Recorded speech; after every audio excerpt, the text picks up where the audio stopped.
Party మారిందే అభివృద్ధి కోసం అని పదే పదే చెప్పే జలీల్ ఖాన్ ఆ విషయంలో ఎంతవరకు సక్సెస్ అయ్యారు? తనను అసెంబ్లీకి పంపిన విజయవాడ పశ్చిమ నియోజకవర్గానికి ఏం చేశారు? అసలు ఆయన ప్రజలకు అందుబాటులో ఉంటున్నారా? కొండ ప్రాంత వాసుల కడగండ్లు తీర్చడానికి కనీసం ప్రయత్నించారా?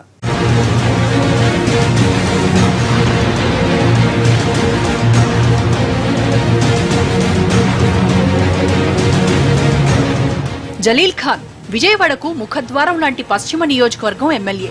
బెజవాడ వరకైతే ఈయన గురించి ప్రత్యేకంగా ఇంట్రొడక్షన్ అవసరం లేదు. కానీ బీకాంలో ఫిజిక్స్ ఎపిసోడ్ తర్వాత తెలుగు రాష్ట్రాల్లో ప్రత్యేకంగా చెప్పాల్సిన అవసరం లేనంత పాపులర్ అయిపోయారు.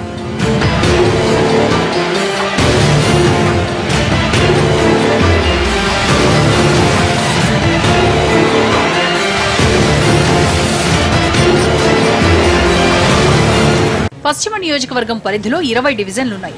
గతంలో వెనకబాటుకు కేరాఫ్ గా ఉన్న ఈ సెగ్మెంట్ దశ ఏపీ కార్యకలాపాలు అమరావతికి మారాక తిరిగిపోయింది.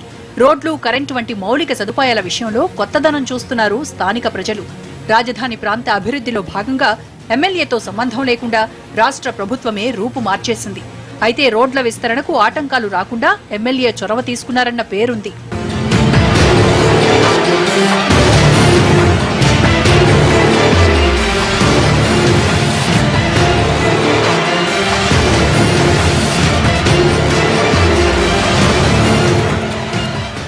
రోడ్లు, కరెంటు తప్ప మిగతా ఏ విషయంలోనూ అభివృద్ధి అన్న మాటే లేదు. కొండ ప్రాంత వాసులకు ఇళ్ల పట్టాల రిజిస్ట్రేషన్ ఏళ్ల తరబడి పెండింగ్ లో ఉంది. రిజిస్ట్రేషన్ లేకపోవడంతో కనీసం లోన్ను తీసుకోవడానికి సెక్యూరిటీగా కూడా చూపించే అవకాశం లేకుండా పోయింది. నియోజకవర్గంలో 2,30,000 మంది ఓటర్లు ఉంటే వారిలో 60% కొండ ప్రాంత వాసులే. దీన్ని బట్టి సమస్య తీవ్రతను అర్థం చేసుకోవచ్చు. ఇంటి పన్ను కాగితాలు లేక ఏ బ్యాంక్ లో లోన్ పెట్టుకోవడానికి కూడా లేదు. ఏదైనా అవసరం ఉన్నప్పుడు రిజిస్ట్రేషన్ లేదు. పట్టా ఇంటికి రిజిస్ట్రేషన్ ఎన్నిసార్లు వచ్చినాయి కానీ రిజిస్ట్రేషన్ చేస్తాని అసలు ఎప్పటికీ రిజిస్ట్రేషన్ అవ్వట్లేదు. ఇంటికి అయితే పట్టా అయితే ఉంది కానీ రిజిస్ట్రేషన్ అది ఏమీ లేదు. మాకు లోన్కి అది ఇవ్వడానికి గట్ట బ్యాంకులో పెట్టుకోవడానికి అవకాశం లేదు. వస్తారు, చెప్తారు, మీటింగ్లు ఊరేగింపులు అయ్యి అవుతాయి. మాకు రిజిస్ట్రేషన్ కావాలి, కొండ మీద ఇళ్ళకని వాళ్ళు చెప్తున్నారు నాయకులు, కాకపోతే మాకు ఎవరు ఇవ్వట్లే. ఇది ఎంత పెద్ద సమస్యో తెలుసంటున్న జలీల్ ఖాన్ వీలైనంత త్వరగా పరిష్కరిస్తానంటున్నారు. అది ఒక 5-6 వేల మంది ఉంటారు, మొత్తం ఆల్టుగెదర్ 50,000 మంది అవుతారు. అది కనుక చేస్తే వాళ్ళు ఎక్కడైనా ఇబ్బంది వచ్చినా, కార్యక్రమాలు వచ్చినా వాళ్ళు బ్యాంకులో పెట్టుకుని తీసుకుని సంతోషంగా ఉండే విధంగా ఉంటుంది. భగవంతుడి దల్ల కనుక చంద్రబాబు గారు తొందరగా ఆదేశాలు ఇచ్చి ఆర్డర్ చేస్తే పశ్చిమ నియోజకవర్గంలో కొండ ప్రాంతంలో ఉన్న వాళ్ళందరూ కూడా వీధిని తీసుకొచ్చి చంద్రబాబు గారి చేతుల మీదుగా బ్రహ్మాండమైన కని విని రీతిలో బహిరంగ సభ ఏర్పాటు చేస్తారు. నియోజకవర్గంలోని షేక్ రాజా ఆసుపత్రిని ప్రభుత్వాసుపత్రిగా మార్చాలన్న ప్రతిపాదన ఉంది. 2013లో జీవో వచ్చినా ఇంతవరకు అమలవలేదు. దీంతో పేదలు జలుబు, జ్వరం సమస్యలకు కూడా కిలోమీటర్ల దూరం వెళ్లాల్సొస్తోంది. నియోజకవర్గ పరిధిలో ప్రభుత్వ డిగ్రీ కాలేజ్ లేదు. స్టేడియం నిర్మాణానికి జీవో వచ్చినా పునాది రాయి కూడా పడలేదు. కొత్తగా ఏర్పాటు చేస్తామన్న రైతు బజార్, 5 అంతస్తులతో షాదీఖానా నిర్మాణం వంటి హామీలన్నీ అలాగే ఉండిపోయాయి. కొండ ప్రాంత వాసుల ఎమర్జెన్సీ అవసరాల కోసం ర్యాంపు నిర్మించాలన్న ప్రతిపాదన అక్కడే ఆగిపోయింది. ఎర్రకట్ట రహదారిని విస్తరిస్తామని జలీల్ ఖాన్ 3 ఏళ్లుగా చెప్పుకుంటూనే వస్తున్నారు. అవన్నీ మాటలే కాగా ఈ దారిలో ఇటీవల ప్రమాదాలు పెరిగాయి. నియోజకవర్గంలో హిందూ శ్మశాన వాటిక కబ్జా అవుతుంటే ముస్లిం, క్రైస్తవ శ్మశాన వాటికలకు రోడ్ల విస్తరణతో లింక్ ఉంది. కనకదుర్గమ్మ ఫ్లైఓవర్ నిర్మాణం మొదలై 1.5 ఏళ్ల గడుస్తున్నా ఇంకా నత్తనడకన సాగుతున్నాయి. భారీ వర్షాలు వస్తే వించిపేట, రాజరాజేశ్వరిపేట, నైజాం గేట్ ప్రాంతాల్లో నరకం కనిపిస్తోంది. ఆ సమస్య పరిష్కారానికి ఎమ్మెల్యే వైపు నుంచి చొరవ లేదన్నది స్థానికుల ఆరోపణ.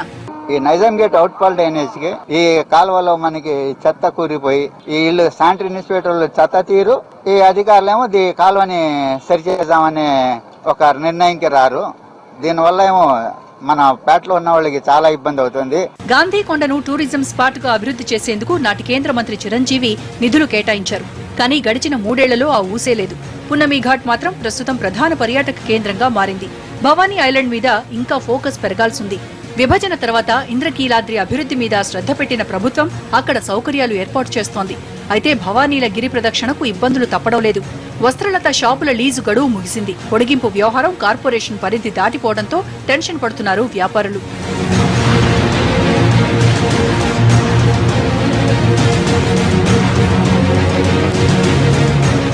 వృద్ధాప్య పెన్షన్ల విషయంలో సానుకూలత ఉన్నా డ్వాక్రా రుణమాఫీ విషయంలో అసంతృప్తి ఉంది. ఏళ్లుగా నివాసం ఉంటున్నా, ఎన్నో అర్జీలు పెట్టుకున్నా తమకు ఇళ్ల పట్టాలు ఇవ్వడం లేదంటున్నారు పేదలు. అద్దెలు భారమైపోతున్నాయని ఆవేదన వ్యక్తం చేస్తున్నారు. 25 సంవత్సరాల నుంచి ఉన్నామండి.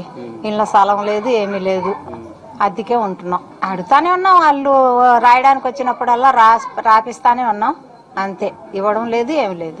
ఎవరికి వస్తాయో ఎవరికి లేదో తెలియదు. ప్రజలకు అందుబాటులో ఉంటున్నానని ఎమ్మెల్యే చెప్పుకుంటున్నా కొండ ప్రాంతాల్లోని చాలా మందికి కార్పొరేటర్ తప్ప ఎమ్మెల్యే ఎలా ఉంటారో తెలియదు. ఎప్పుడో ఓట్ల గురించి అప్పుడు ఒక్కరు, మరి ఈ మధ్యన కార్పొరేటర్ గా ఎవరు రారు, అడగరు. ఇంకెవరు రారు, ఎవరు రారు. ఎమ్మెల్యేలు అంటే ఎవరు నాకు తెలీదు. చంద్రబాబు నాయుడుకి. గత ఎన్నికల్లో వైసీపీ నుంచి గెలిచిన జలీల్ ఖాన్ తెలుగుదేశం పంచన చేరితే టీడీపీ మిత్రపక్షమైన బీజేపీ అభ్యర్థిగా పోటీ చేసిన వెల్లంపల్లి శ్రీనివాస్ ప్రస్తుతం వైసీపీలో ఉన్నారు. జలీల్ ఖాన్ సొంత అభివృద్ధి కోసం పార్టీ మారారు తప్ప నియోజకవర్గ ప్రజలకు చేసిందేం లేదన్నది వెల్లంపల్లి ఆరోపణ. ఏ ఒక్క సమస్య మీద కూడా స్పందించకుండా వాళ్ళు స్వార్థానికి వాళ్ళ యొక్క అభివృద్ధికి ఏమైనా పార్టీ మారారు తప్ప నియోజకవర్గానికి వాళ్ళు చేసింది శూన్యం అనమాట. దీని మీద ప్రజల నుంచి అసంతృప్తి ఉంది, పబ్లిక్ నుంచి అసంతృప్తి ఉంది. ఎందుకంటే అదేవిధంగా వాళ్ళు మేనిఫెస్టోలో చెప్పిన చేయట్లేదు, నియోజకవర్గ సమస్యల మీద స్పందించకపోవడం వల్ల ప్రభుత్వం మీద విపరీత వ్యతిరేకత ఉంది. అదేవిధంగా ఇక్కడ ఎమ్మెల్యే మీద అయితే కనుక పూర్తి వ్యతిరేకత ఉంది. ఈ నియోజకవర్గంలో ఎస్సీలు, మైనారిటీలు కలిపి 40,000 ఓట్లుంటాయి. బీసీ ఓట్లు ఇంకో 40,000 దాకా ఉంటాయి. మిగతా ఓటర్లలో దాదాపు అన్ని కులాల వాళ్లు ఉన్నారు. ఇక్కడ మొదటి నుంచి కాంగ్రెస్ కు పట్టుంది. విభజన తర్వాత ఆ పార్టీ తుడిచిపెట్టుకుపోవడంతో ఆ స్థానాన్ని వైసీపీ భర్తీ చేసింది.